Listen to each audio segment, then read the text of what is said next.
चलो अब आपको पहले ओम चंद्राय नमः 12 बार जाप करना है मन में, वो आप करो। पहले उंगली से गिनते करो, कहीं 12 का 14 ना हो, 11 ना हो, बराबर गिनो। हो गया? 12 बार किया। अब 12 बार, क्योंकि ये आदि शंकराचार्य की सौंदर्य लहरी भगवती माता भवानी पार्वती की है, और भगवान आदि शंकराचार्य ने भगवती पार्वती को निवेदन किया कि ये स्तुति सुनने वालों की रुकावट निकल जाए, चंद्र दोष निकल जाए, मन की पीड़ा वेदना टेंशन निकल जाए। तो सबसे पहले तो माँ को याद करना पड़ेगा। 12 बार ओम श्री मात्रे नमः जाप करो। ओम श्री मात्रे नमः, ओम श्री मात्रे नमः। अब आपको कुछ दिन में लगे कि मेरी रुकावट निकल गई, मेरी परेशानी मन की निकल गई, मेरी उदारी संकट निकल गई, कृष्णगिरी आके माँ के चरण में सिर टेकना पड़ेगा आपको। ये मैं आदेश दे रहा हूँ, क्योंकि उससे ज्यादा बोलूं तो संकट है, इसलिए मैं नहीं बोल रहा हूँ। नहीं तो ऐसा भी बोल सकता हूँ, नहीं किए तो वापस पकड़ लेगा, ऐसा कोई बोले संत अच्छा लगेगा क्या? नहीं गुरुदेव। इसलिए मैं सिर्फ इतना ही बोल रहा हूँ कि जब भी पीड़ा मिटने की अनुभव हो जाए, तुरंत कृष्णगिरी जाओ, भगवती के चरण में सिर टेको, क्योंकि दुनिया की महारानी कृष्णगिरी में बैठ के तीनों लोगों का मंगल कर रही है, उसके चरण को पकड़ो। जय गुरुदेव। तो अब मैं बोलता हूँ कि ओम सद्गुरुभ्यो नमः 12 बार जाप करो। ये आदि शंकराचार्य भगवान के लिए कर रहे हैं, क्योंकि उन्होंने तो ये रचना की। आज सोमवार भी है, कितना बड़ा चंद्र का दिन है, इसलिए मुझे लगा चंद्र की स्तुति से रुकावट निकालने की एक प्रयास की जाए। और आपने भी हाथ उठाया कि जरूर निकल जाएगा, हमें विश्वास है। विश्वास है तो फिर तो काम हो ही गया, समझना कि भाई विश्वास आया काम हो गया। काम विश्वास से होता है। अब पहले मैं चंद्र की स्तुति कर रहा हूँ, आप हाथ जोड़ के। चंद्रदेव ही सभी प्रकार की गतिविधि का आपके जन्म कुंडली में शामिल है। मनस की बल का, मनोबल का, दृढ़ता का, रुकावट निवृत्ति सब चंद्र के हाथ में है। इसलिए चंद्र को प्रणाम करके दधि संगतुषाभारम क्षीरोदार्णवशमुद्भवम्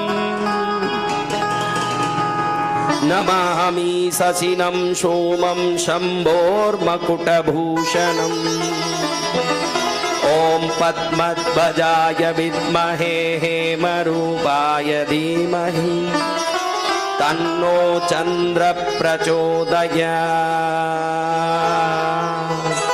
ओम चम चंद्राय मम मनसि स्थित सर्व मनोपीडा मनोवेदना मनोबाधा मम जन्म कुंडली स्थित मम सर्व बाधा विघ्न निवृत्तिं कुरु कुरु चम चंद्राय नमस्कार।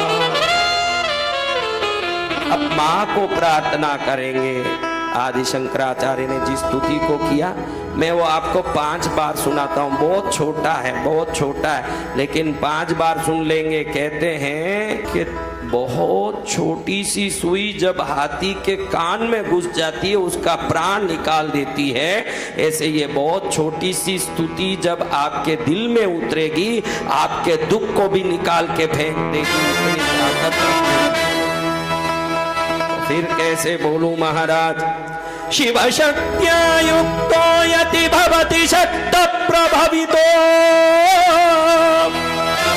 न चेदेवं देवो न खलु कुशलस्फन्ति तुमपि अतस्माम् आराध्यां हरिहर वृञ्चादिभिरपि प्रणन्तुं स्तोतुं वागतमकृत पुण्य प्रभवति। अब 4 बार बिना कोई म्यूजिक के सुनेंगे, ताकि YouTube से आप निकाल के भी रख सकते हो, कभी रोज भी सुन सकते हो, इसको अलग से निकाल भी सकते हो। इसको विघ्न निवृत्ति, रुकावट निवृत्ति महास्तुति, ऐसे आदि शंकराचार्य सौंदर्य लहरी में बताते हैं। तो आपको बिना म्यूजिक के ऐसे सुनाता हूं, आप सुनिए। शिवशक्त्या युक्तो यति भवति शक्त प्रभवितुं न चेदेवं देवो न खलु कुशलस्पन्दितुमपि अतस्त्वाम् आराध्यां हरिहरवृञ्चादिभिरपि प्रणन्तुं स्तोतुं वागतमकृत पुण्य प्रभवति। वापस बोलता हूँ तीसरी बार। शिवशक्त्या युक्तो यति भवति शक्त प्रभवितुं न चेदेवं देवो न खलु कुशलस्पन्दितुमपि अतस्त्वाम् आराध्यां हरिहरविरिञ्चादिभिरपि प्रणन्तुं स्तोतुं वागतमकृत पुण्य प्रभवति। अब और धीरे बोलता हूँ चौथी बार, अंतिम में बहुत धीरे बोलूंगा, आप दिल से सुनिए। माँ का दिव्य चरण हो सामने, आंख बंद करके सोचिए कि माँ का दिव्य चरण हो, वो चरण दिव्य कुमकुम से भरा हो, सोने का पायल पहनी हो, सोने की बिछुड़ियाँ पहनी हुई हो और लाल जरी का वस्त्र नीचे तक उतरा हो। उस चरण को पकड़ के आप पुष्पों से घिरे हुए, कमल पुष्प आदि से घिरे हुए वो दिव्य चरण को आप पकड़ करके स्तुति कर रहे हो, ऐसे भाव से सुनिए। शिवशक्त्या युक्तो यति भवति शक्त प्रभवितुं न चेदेवं देवो न खलु कुशलस्पन्दितुमपि अतस्त्वाम् आराध्यां हरिहरविरिञ्चादिभिरपि प्रणन्तुं स्तोतुं वागतमकृत पुण्य प्रभवति। अब अंतिम बार सुनते हैं। पूर्ण कृपा हो जाए माँ तेरी, क्योंकि इसके एक एक अक्षर अति तीव्र मंत्र सिद्धि रखते हैं। इसको सुनने वालों को मंत्र की शक्ति हर रुकावट को दूर करने की ताकत रखती है। ये विश्वास से माँ मेरी ये दिव्य भावना युक्त निवेदन को तू स्वीकार करके मेरे विघ्नों को दूर करना माँ। शिवशक्त्या युक्तो यति भवति शक्त प्रभवितुं न चेदेवं देवो न खलु कुशलस्पन्दितुमपि अतस्त्वाम् आराध्यां हरिहरविरिञ्चादिभिरपि प्रणन्तुं स्तोतुं वागतमकृत पुण्य प्रभवति।